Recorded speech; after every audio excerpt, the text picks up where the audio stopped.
नमस्कार दोस्तों, Saanvi classes all exam में आपका बहुत बहुत स्वागत है। मैं विभा। आज हम क्लास 8 का इतिहास पाठ 1 यूरोपीय शक्तियों का भारत में आगमन का अध्ययन करेंगे। प्लीज़ मेरे चैनल को अधिक से अधिक सब्सक्राइब करना ना भूलें। व्यापारिक मार्ग। प्राचीन काल से ही भारत का विदेशों से संपर्क था। 16वीं शताब्दी से भारत से व्यापार करने के लिए यूरोपीय शक्तियों ने भारत आना प्रारंभ किया, जिसमें पुर्तगाली, डच, फ्रांसीसी और ब्रिटिश प्रमुख थे। भारत और यूरोप के मध्य व्यापार जल और थल द्वारा होता था। इन मार्गों की संख्या 3 थी। प्रथम मार्ग फारस की खाड़ी से होता हुआ समुद्री मार्ग था। इस मार्ग से इराक, तुर्की, वेनिस और जेनेवा से व्यापार होता था। दूसरा मार्ग लाल सागर से अलेक्जेंड्रिया का था, जहां से समुद्र द्वारा वेनिस और जेनेवा को जाया जाता था। तीसरा मार्ग मध्य एशिया से मिस्र और फिर यूरोप के लिए था। ये देख लीजिए उस समय का यूरोपीय मार्ग। इस प्रकार से यूरोप के सभी क्षेत्रों में भारत की वस्तुओं के वितरण के लिए वेनिस और जेनेवा प्रमुख व्यापारिक केंद्र थे। इटली ने भारत की प्रमुख वस्तुओं से व्यापार पर अपना एकाधिकार जमाए रखने के लिए यूरोप की शक्तियों की व्यापार में हिस्सेदारी रोक दिया। 15वीं शताब्दी में कुस्तुतुनिया पर तुर्कों ने अपना अधिकार कर लिया। अब तुर्कों ने यूरोप और भारत के मध्य पुराने सभी संचार के माध्यमों को बंद कर दिया। कुस्तुतुनिया नगर व्यापार मार्ग का मुख्य द्वार था, अतः व्यापार के लिए यूरोप के व्यापारियों को कुस्तुतुनिया नगर पार करना ही पड़ता था। लेकिन तुर्कों द्वारा मार्ग पर कब्जा होने के कारण यूरोप और भारत के मध्य व्यापार को बहुत धक्का लगा। समुद्री मार्ग की खोज। अब यूरोप वासियों ने व्यापार के लिए नए समुद्री मार्ग की खोज करना प्रारंभ कर दिया। इन जगहों की खोज मात्र संभावनाओं के आधार पर थी, इसलिए कुछ नाविकों ने यूरोप के उभरते राज्यों के महत्वाकांक्षी राजाओं एवं रानियों को धन, धर्म और ध्वज के सपने दिखाए। धन, राज्य की आमदनी के लिए खजाना इकट्ठा करना, कीमती धातु, सोना, चांदी, मसालों के फायदेमंद व्यापार से एक कर एकत्रित करने की संभावना थी। धर्म, ईसाई धर्म का दूर दराज इलाकों में प्रचार करना। ध्वज, यूरोप के राष्ट्रों का झंडा दूर दूर के उपनिवेशों पर फहराए, जिससे उनका साम्राज्य बढ़ेगा। यूरोप के राजाओं ने इन नाविकों की समुद्री यात्राओं का खर्चा वहन किया। इन नाविकों ने कुतुबनुमा की सहायता से रास्तों की खोज में लंबी समुद्री यात्राएं की। कुतुबनुमा के द्वारा दिशाओं का ज्ञान होता है। भारत की खोज में निकले स्पेन निवासी कोलंबस ने अमेरिका की खोज की तथा पुर्तगाली निवासी वास्को डी गामा अपनी लंबी जलयान के दौरान अफ्रीका के दक्षिणी छोर से होते हुए भारत के पश्चिमी समुद्र तट के कालीकट बंदरगाह पर 1498 ईस्वी तक पर पहुंचकर भारत की खोज की। अब पुर्तगालियों को हिंद महासागर होते हुए पूर्वी द्वीप समूह का नया जलमार्ग मिल गया। अब यूरोप और भारत के मध्य व्यापार पुनः प्रारंभ हो गए।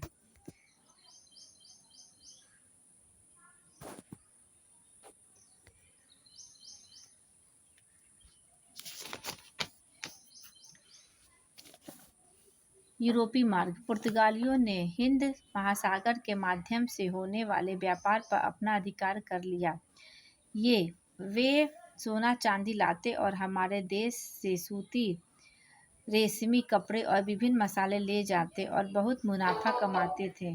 पुर्तगालियों की मजबूत नौसेना के कारण हिंद महासागर से कोई दूसरा देश पुर्तगाल की इजाज़त के बिना अपना जहाज़ नहीं ले जा सकता था। वास्को डी गामा के भारत पहुंचने के बाद एक एक करके हॉलैंड, फ्रांस और इंग्लैंड के व्यापारी भारत आने लगे।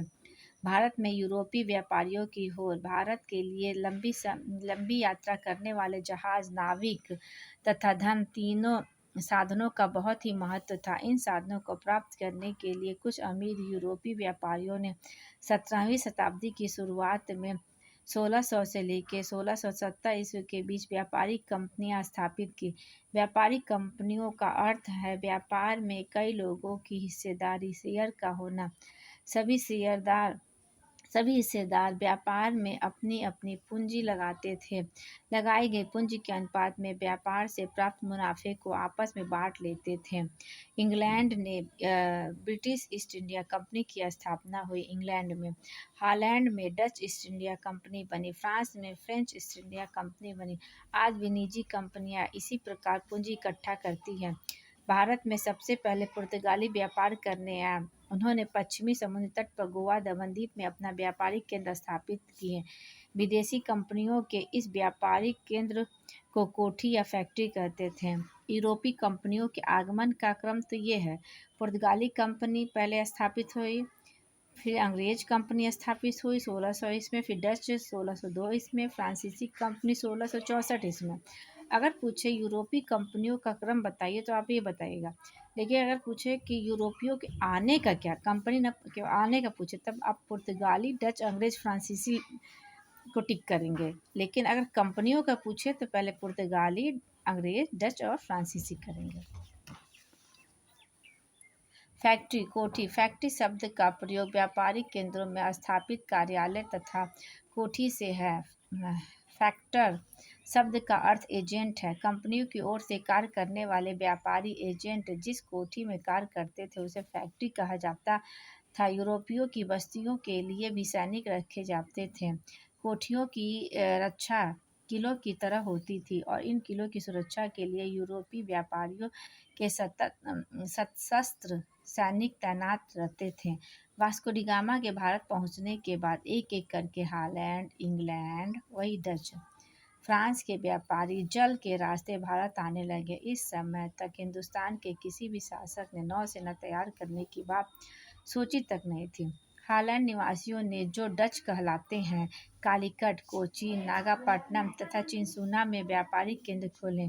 फ्रांसीसियों ने मछलीपट्टनम, पांडिचेरी, चंदनगर, माही स्थानों में अपने व्यापार के प्रमुख केंद्र बनाए। अंग्रेजों ने अपने को केवल समुद्र तट तक ही सीमित नहीं रखा, बल्कि सूरत, कैप्चे, अहमदाबाद, आगरा, भरूच, पटना, कासिम बाजार स्थानों पर व्यापारिक केंद्र बनाए। भारत में यूरोप के सभी देशों के व्यापारी पुर्तगालियों के हाथ में व्यापार छीनने की होड़ में लगे रहते थे। उनकी कोशिश रहती थी कि वे भारत में कम से कम कीमत देकर सामान खरीद सके, फिर वे इस सामान को यूरोप से अधिक दाम पर बेचकर खूब मुनाफा कमा सके। उन्होंने पाया कि सूरत, मछलीपट्टनम यानी मछलीपट्टनम जैसे बड़े बंदरगाहों पर जो सामान व्यापारियों द्वारा बिकने लाया जाता है वह महंगा मिलता है। इसलिए यूरोप के व्यापारी गांव-गांव में अपना आदमी या एजेंट भेजकर सीधे कारीगरों से माल खरीदने की कोशिश में रहते थे ताकि सस्ता माल मिल सके। समय के साथ पुर्तगाली नौसेना और किलों की ताकत अंग्रेज, डच और फ्रांसीसियों से कई मुकाबलों के कारण कमजोर पड़ गई। कुछ समय तक किसी एक का भारत के व्यापार पर अधिकार नहीं जम सका। विदेशी कंपनियों ने व्यापार में लाभ के लिए साम, दाम, दंड और भेद के कारण तरीके अपनाए। उन्होंने बादशाहों और राजाओं के पास अपने अपने प्रतिनिधि या दूत भेजे। भारत में खुल कर व्यापार करने की इजाज़त मांगी। अनुमति प्राप्त करने के लिए वे खुशामद भी किया करते थे। फलस्वरूप राजाओं ने अधिकार पत्र फरमान जारी किए। व्यापारियों के दूतों ने कुछ करों को न देने की छूट मांगी। इसके बदले में उन्होंने बादशाहों और राजाओं को नवीन वस्तुएं भेंट की। मुगल बादशाह जहांगीर के दरबार में कैप्टन हॉकिंस 1608 ईस्वी आने वाला प्रथम अंग्रेज राजदूत था। इसके बाद सर टॉमस रो 1615 ईस्वी में जहांगीर के दरबार में आया। जब उसने मुगल जहांगीर के दरबार की शान शौकत देखी तो वह उससे बहुत प्रभावित हुआ। उसने साम्राज्य को अंग्रेज दस्ताने भेंट किए और इंग्लैंड में इस्तेमाल की जाने वाली बग्घी दी, जिससे जहांगीर प्रसन्न हो गया। ये उस समय का भारत है। राजाओं के मन में यह आशा थी कि उनके राज्य का खजाना बढ़ेगा और करों में छूट देने के लिए उनसे राज्य में ज़्यादा व्यापार आकर्षित होगा और राज्य खूब फलेगा फूलेगा, इससे और अधिक धन मिलेगा। हिंदुस्तान के राजाओं के मन में यूरोपीय व्यापारियों की तरफ से मिलने वाली धमकी का असर भी था। पुर्तगाली नौसेना का मुकाबला दूसरे यूरोपीय देशों कि सशक्त नौसेना ही कर सकती थी और हिंदुस्तान के जहाज़ों को पुर्तगालियों के खतरे से सुरक्षा की आवश्यकता थी। अंग्रेज, फ्रांसीसी, डच कहते हैं व्यापार की छूट दोगे तभी हम हिंदुस्तान जहाज़ों की सुरक्षा की गारंटी देंगे, नहीं तो मौका मिलने पर उन्हें लूटा या डुबोया जाएगा। इस नीति और स्थिति का फ़ायदा उठाकर यूरोप के व्यापारियों ने हिंदुस्तान में व्यापार से खूब लाभ कमाए। उन्होंने कई कर टैक्स न देने की छूट मिली। ज़मीन खरीद कर उन्होंने अपने गोदाम, घर और बंदरगाह आदि भी इन्हें भी जान लीजिए। आप सब इसका स्क्रीनशॉट ले लीजिएगा। इसी के साथ ही ये वीडियो समाप्त होता है। प्लीज़ आप सब्सक्राइब करना ना भूलिएगा। धन्यवाद।